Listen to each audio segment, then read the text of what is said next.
Vintage tea, brand new phone, high heels on.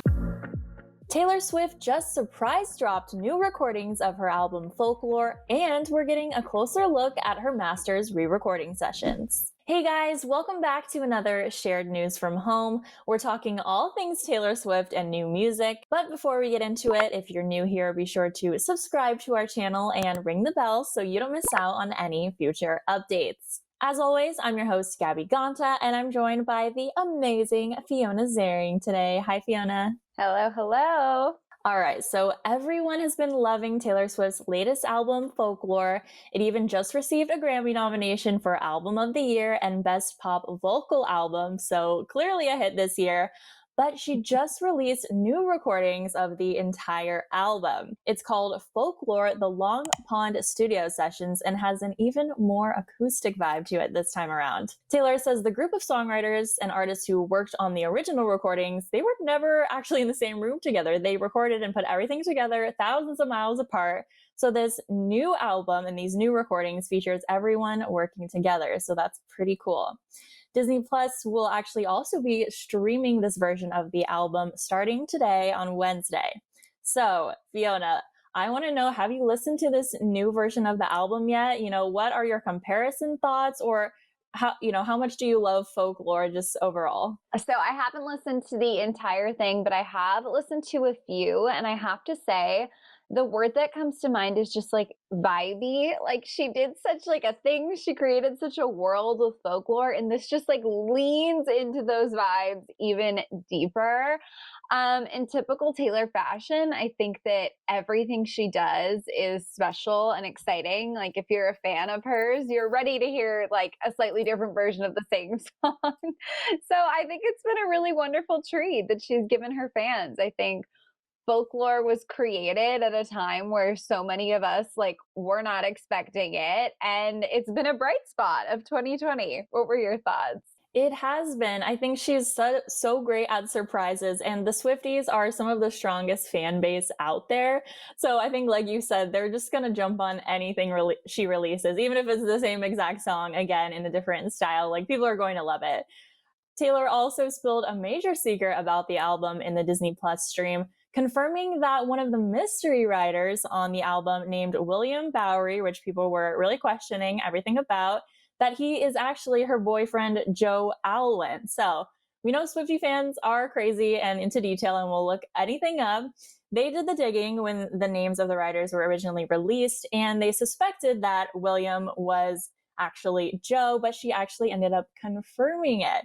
So we know that Taylor has gone herself under a fake name before.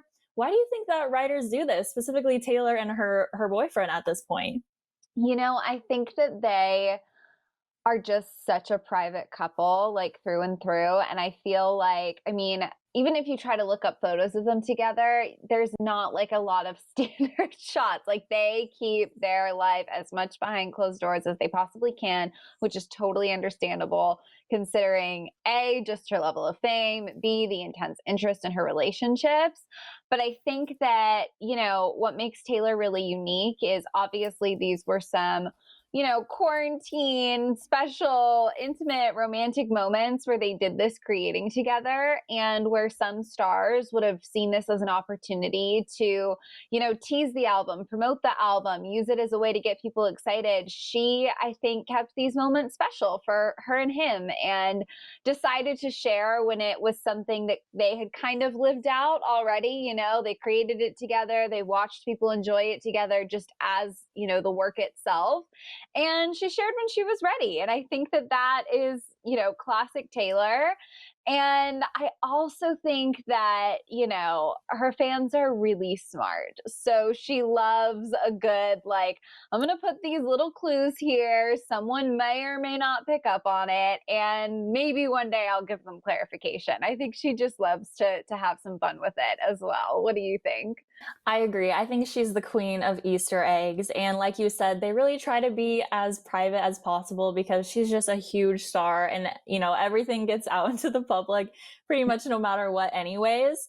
And especially Joe, I know he's like trying to keep it low key and on the down low a little bit more even, but he's such an amazing musician that it makes sense she would want him to collaborate with her and create some of these awesome songs, but maybe keep that a little bit more private. But now that everyone loves the album, and now there's a second album and a whole Disney Plus stream about it, I'm sure that's when she felt comfortable to just sort of confirm this and let fans know that they did a good job finding her clues.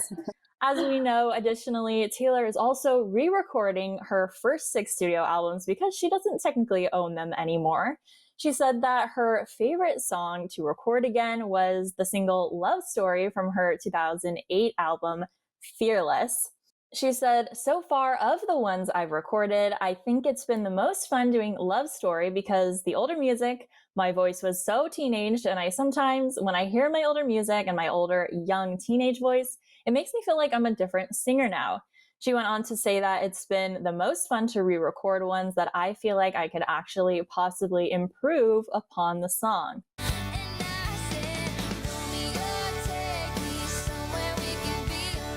So very interesting quote from her.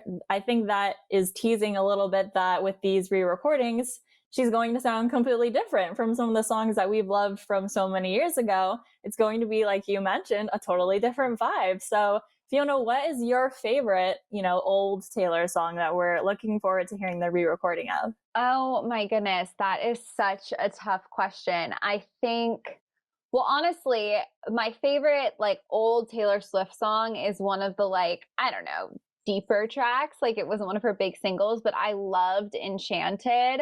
And I actually think that would be, and I'm assuming she's re-recording literally everything. So we should, get another version of that. And that one I think could be interesting to hear in her older, more grown-up voice, because we all kind of grew up with Taylor. And I know these songs all have such memories attached to them in our earlier years. So I just think it'll be interesting to hear any little alterations she makes to age them up, because now that I'm older, maybe I'll discover a whole new favorite, a whole new light. I don't know. I think this is so crazy. And I know people do re-release greatest hits, and re-recording your music isn't something she's invented, but I'm really happy she's doing it. Me too. I think one of my old favorites is Love Story. That's just the classic Taylor Swift song. It just makes me think of her super tight curly hair and just acting like a princess in the music videos, more in her country pop stage. And I really loved that Taylor Swift back then. I think one of my favorite albums though is Red. So those are the songs that I'm most looking forward to hearing again. But I know they're all going to be great. And the Swifties are going to love it as well. But that's all we have to talk about today in Taylor Swift news. But we want to know your thoughts, of course. What songs are you looking forward to the most hearing her re-record, and what do you think of this new Folklore album? Let us know down in the comments. And before you go, make sure you subscribe to our channel and ring the bell, because we'll be back talking all things music news and, of course, Taylor Swift in the future. I'm Gabby Gonta. You can follow me on socials at Gabby Gonta. And Fiona, where can they find you? You can find me on socials at Fiona Zaring. Awesome. Thanks so much for tuning in. We'll see you soon.